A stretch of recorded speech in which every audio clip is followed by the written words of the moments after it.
Imagine receiving a package with no return address. It looks ordinary, just another piece of mail. You open it, and in an instant, your world shatters. Flames erupt, shrapnel tears through the air, and what was once a normal day turns into chaos. For nearly 2 decades, an unseen figure waged a silent war, targeting those he believed were destroying humanity. Universities, airlines, and technology companies became his battleground. His weapons were handcrafted bombs. His message was one of destruction, and his identity remained a mystery. Who was this ghostly figure terrorizing the nation? What twisted ideology fueled his violence? And how did a single clue, buried within pages of a manifesto, lead to his downfall? This is the story of the Unabomber, Ted Kaczynski. Theodore John Kaczynski was no ordinary criminal. He was a child prodigy, a mathematical genius. At just 16, he was accepted into Harvard University. By 25, he was a professor at the University of California, Berkeley. But something was deeply wrong. He abandoned his promising academic career and disappeared into the Montana wilderness, living in a 10 by 12-foot cabin without electricity or running water. There, he spent his days crafting homemade explosives and his nights writing about the downfall of society. Technology, he believed, was enslaving humanity. Industrialization had stripped people of their freedom. The only way to stop it? Violence. And so, in 1978, the bombings began. Letters of death. The Unabomber's attacks. They came in simple packages. Some were left in hallways. Others arrived through the mail. But inside each was a precise handcrafted instrument of destruction. The first attack struck Northwestern University.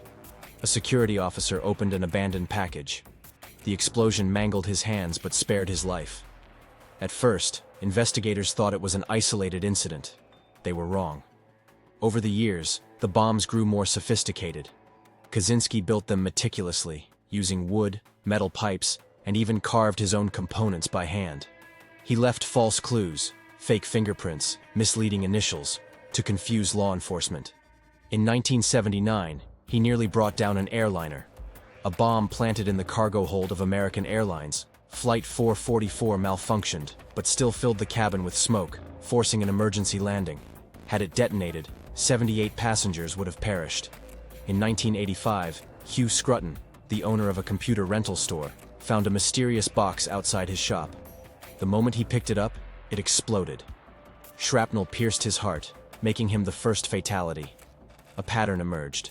The targets weren't random, they were chosen carefully. Scientists, professors, business leaders, anyone who symbolized the advance of technology became a potential victim. For 17 years, the attacks continued. In 1995, his final victim, Gilbert Murray, opened a package in his Sacramento office. The explosion killed him instantly. 16 bombs, 3 dead, 23 wounded, and no suspect. The FBI had a profile but no name. Then, something unexpected happened. In 1995, newspapers across the country received a chilling demand. The Unabomber wanted his 35,000-word manifesto, Industrial Society and Its Future, published in full. If they refused, the bombings would continue. Hoping to prevent more deaths, the Washington Post and the New York Times published the document. It was a sprawling, angry indictment of modern technology. It claimed that industrialization had stripped people of autonomy, and that the only solution was to dismantle technological society, by any means necessary. The FBI was at a standstill. The manifesto provided insights into the Unabomber's mind, but not his identity. Then came the break they had been waiting for. David Kaczynski, a social worker from New York, read the manifesto. The writing style was eerily familiar. It echoed the letters his brother Ted had written years ago. Unsure but deeply unsettled, David turned to the FBI. He handed over old letters and essays Ted had written. Linguistic analysts compared them to the manifesto. It was a match. On April 3, 1996, armed FBI agents surrounded a tiny wooden cabin in the Montana wilderness. Inside, they found a typewriter, journals filled with bomb-making details, and, most damning of all, a live, ready-to-use explosive. The Unabomber's reign of terror was over. Kaczynski was arrested and faced multiple federal charges. Though he wanted to represent himself, His legal team negotiated a plea deal to spare him the death penalty. In 1998, he was sentenced to life in prison without the possibility of parole. From behind bars, he continued writing, sending letters to journalists, and even gaining a following among radical anti-technology groups. But for the victims' families, no amount of ideology could justify the suffering he caused. On June 10, 2023, Ted Kaczynski was found dead in his prison cell. The cause? Suicide. At 81 years old, the man who waged war on modern society ended his life alone, locked away in a facility built by the very technology he despised. His story is a haunting reminder.